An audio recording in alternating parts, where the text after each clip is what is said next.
সিপ্রা আল্লাহ নামে এক বোন আমার কাছে রিকোয়েস্ট করেছে। সেই বোন লিখেছে, দাদা সিঙ্গেল মাদার নিয়ে কিছু অন্তত বলো। আমার স্বামী একটা বাইক অ্যাক্সিডেন্টে মারা গেছে, 2 সন্তানকে রেখে গেছে। আমি মাঝে মধ্যে ভাবি এই বয়সটা কাটাবো কিভাবে, 2টো সন্তানকে একাতে মানুষ করব কিভাবে, সবটাই ভাগ্যের ওপরে ছেড়ে দিয়েছি। দেখো বোন, আমাদের এই পৃথিবীতে সিঙ্গেল মাদারের সংখ্যা দিনের পর দিন বেড়ে যাচ্ছে। তবে এই সিঙ্গেল মাদার শব্দটা উচ্চারণ করার জন্য বুকের ভিতরে অনেকটা শক্তি লাগে। আমাদের এই সমাজে 2 ধরনের সিঙ্গেল মাদার তুমি দেখতে পাবে। এক হচ্ছে যাদের মাথার উপরে সিঁদুর নেই, তারা ভাগ্যের পরিহাসে স্বামীকে হারিয়ে একা হাতে সন্তানকে মানুষ করছে, তাদের নাম হয়েছে সিঙ্গেল মাদার।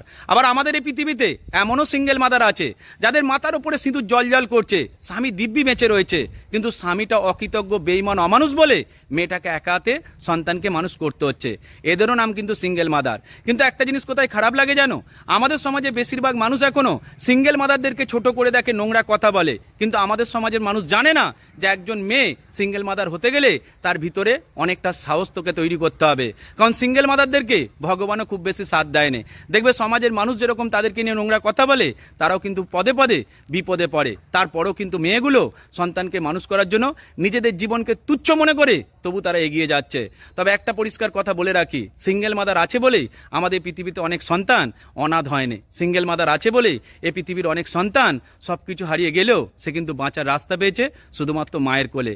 বাবা কিছু সময় নিজের প্রয়োজনে ফ্যামিলি ছেড়ে দূরে চলে যাচ্ছে, কিন্তু মা সন্তানকে ছেড়ে যেতে পারেনি বলেই এই পৃথিবীর বুকে সিঙ্গেল মাদারের সংখ্যা দিনের পর দিন বেড়ে যাচ্ছে।